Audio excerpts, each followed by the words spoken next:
OCO, my name is Robert Lewis. I work for the Cherokee Nation as a school and community specialist. Today I'm at the Cherokee National Prison Museum in Tahlequah, Oklahoma. I'm here to do some storytelling for you today, so here's your story.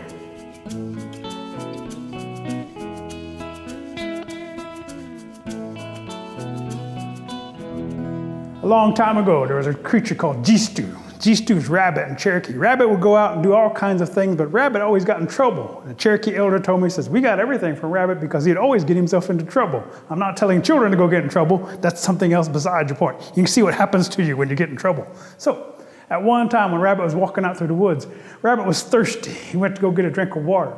On his way to go get a drink of water, he saw this bear. Bear is sitting there eating. And as Bear is eating, Rabbit says, hey, Bear, I need some water. Your big belly's in my way. Get your big belly out of my way. And Bear says, hey, you're being rude. Stop that. I'm going to have to teach you a lesson. I'm eating. Don't bother me. So Bear continues to eat. Rabbit's sitting there waiting. After a little while, Rabbit says, hey, Bear, are you done eating? Are you through feeding your face? I need some water. I would like to get past you. Get your big feet out of my way. Bear stands up and says, I'm going to step on you. You keep talking like that. You stop being rude. Okay, I'll teach you a lesson if you don't. Bear begins to eat some more. After a little while, Rabbit says, Bear, please, can I have some water? Just a little bit of water. Bear says, fine, go get your water. At least you said please. Rabbit walks past Bear, and before Rabbit can get past Bear to go get the water, Rabbit says one more thing, finally. Bear reaches out, grabs those ears, and says, you stop being rude. Throws him down into the dust. Bear walks off.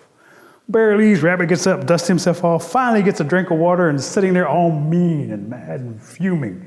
I don't believe this. Bear is sitting there making me wait, feeding his face. I don't want to take this anymore. I'm going to teach him a lesson. He's asleep out there. I can hear him snoring. I'm going to jump on his head.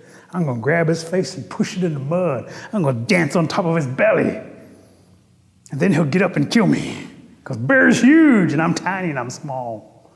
So Rabbit's walking around kicking up the ground, kicking up the dirt, kicking at grass, kicks a piece of river cane and it rolls. Rabbit picks it up and goes, hey, makes a hollow sound. I can see through this. Wow. Puts a stick in there and blows on it. Stick comes out. Puts a rock in there and blows on it. Rock comes out, bounces. Puts a feather in there and shoots it. The feather launches out of the river cane and shoots across the river and hits the tree on the other side. Rabbit says, wow, that flew really far. That looks neat. I need another feather. Puts another feather in and shoots it. That one shoots into a tree. Picks up another feather, shoots it. That one shoots into a tree. Rabbit's excited, says, this is a new game. Runs up there, grabs the feathers and says, ooh, they're slimy with my spit now. I can't use them anymore. So Rabbit comes up with an idea. Says, I need something sharp, like a feather. Grabs that feather, looks at the ground, grabs the stick, makes the stick sharp. I need something soft like a feather. What's soft like a feather? Okay.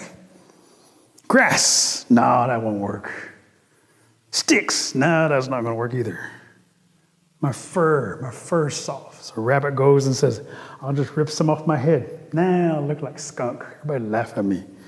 I rip some off my belly. Nah, girls will make fun of me. I rip it off my bottom. I don't see my bottom. Ties that fluff on the end, shoots it. First blowgun dart comes out, sticks in a tree. Rabbit says, ooh, I need more of those. Grabs some more sticks, makes them all sharp, starts to grab some more fur off his bottom and says, wait, I can't take any more fur off my bottom. I'll be bald back there. I'll freeze when I sit in the snow. I need something else. So Rabbit goes walking off into the woods.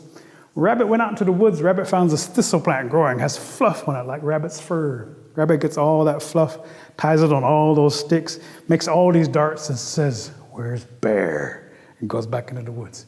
Bear's out there sleeping. And as Bear's sleeping, Rabbit takes the first dart, names. Right past Bear. Bear wakes up and says, something woke me up. Went right past my ear like a whisper. Maybe it's my girlfriend whispering in my ear. Hey, baby, where you at? Starts to look around for his girlfriend. Rabbit takes the next dart, names. Right past Bear. Bear says, hey, my girlfriend's throwing flowers at me. I better pick it up. So Bear bends over and begins to pick it up. When he bends over, there's this huge target for Rabbit to look at. And he goes, ha ha. Ah! Bear pulls out that dart and says, hey, who shot me in the bottom? Somebody's going to die. Whole forest goes quiet. Nobody wants a bear mad at you, but bear can hear somebody giggling behind a tree and says, hey, you're behind that tree. Rabbit's sitting there laughing so hard, says, he jumped so high, that was so funny. Bear says, you're gonna die. Rabbit goes, uh-oh, takes off. Rabbits can run fast. Everybody's seen a rabbit run, but bears run fast when they're really mad, and this one's really mad. So all Rabbit can see is as he's running through the woods, Bear getting closer and closer. And all Bear can see is a piece of river cane running through the brush and can't tell who's carrying it. Rabbit runs up and finds a bunch of Cherokees sitting there eating and says, hey, Cherokees, I have a present for you. Look at this. Right into the ground. Here, happy birthday. Takes off. All the Cherokees pick it up, watch the rabbit run off into the woods, pick up that dart. They look at each other, they put it in there, and they shoot it. And they realize this would be a good hunting tool for their children, teach them how to hunt at an early age. And then Bear came tearing through the brush, says, aha, one of you Cherokees shot me in the bottom. You're all gonna die. All the Cherokees pulled out their bows and arrows and they put them at that bear. Bear goes, too many of you. I'll get you one day. You got that blowgun. You got that dart. I'll find you. Yeah. Bear goes back into the woods. Cherokees have been telling stories for generations upon generations. This is how we got our blowgun. And I was told a story by Chester Osawi, Jigay-san. Chester's no longer with us. He passed away years ago, but he told me this story. And he also the one that told me, says, we got everything from rabbit. So if one day you happen to be at the Cherokee Museum, or you happen to see a blowgun and a dart, and you happen to be with somebody, maybe your parents or your grandparents sitting there looking and say, what is that? So that's a blowgun and a dart. They used to hunt birds and stuff like that with it. Oh, that's cool. I wonder where they got that idea. You can look at your grandparents or your parents or your friends and say, they got it from a bear and a rabbit. And I'll tell you a story.